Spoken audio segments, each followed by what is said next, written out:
What a memorable year we've had, memorable for all the right and for all the wrong reasons. In 2020, we've learned so much about ourselves and about our priorities as a society, about what motivates us and enables us to carry on in uncertain times. We've also learned about our gracious God, ever present, even in unusual spaces. I'd like to share with you part of the Christmas Gospel story, something which is easily overlooked. And this is something that reveals to us how the good news of Jesus Christ changes and sustains us, even in uncertain times. This is part of the story of the Bethlehem Shepherds from 2,000 years ago, running in the dark. So what made these shepherds run in the dark? Because we know they're outdoorsmen, they're used to fending off wild animals and keeping safe together.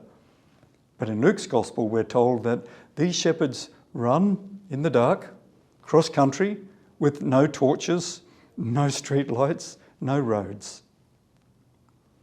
The scriptures tell us about how these poor shepherds had been out in their fields watching their flocks by night, when they are overwhelmed with a vision of angels.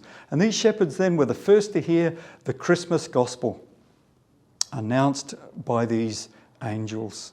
To you is born this day in the city of David a Saviour who is Christ the Lord. This was good news of great joy for everyone.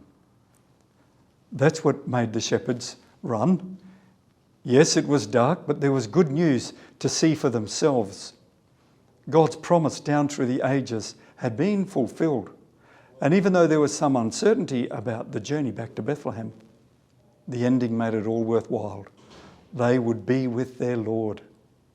And so the shepherds had said to one another, "Let's now go to Bethlehem to see this thing which has taken place, which the Lord has made known to us." We learn that those shepherds finally arrived in Bethlehem, no doubt with a few cuts and bruises from their journey. But once there, they drew near to the manger of Jesus. He was the reason for their running. He was their hope. He was their great joy. Now here we are at the end of 2020. We've travelled together through the uncertain things of this past year.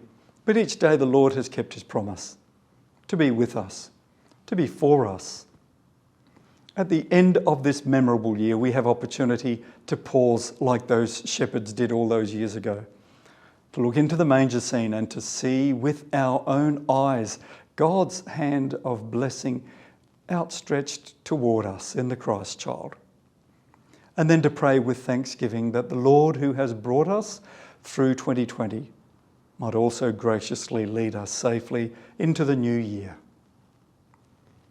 May the God of the manger and the cross bless you and keep you and your loved ones at this Christmas time.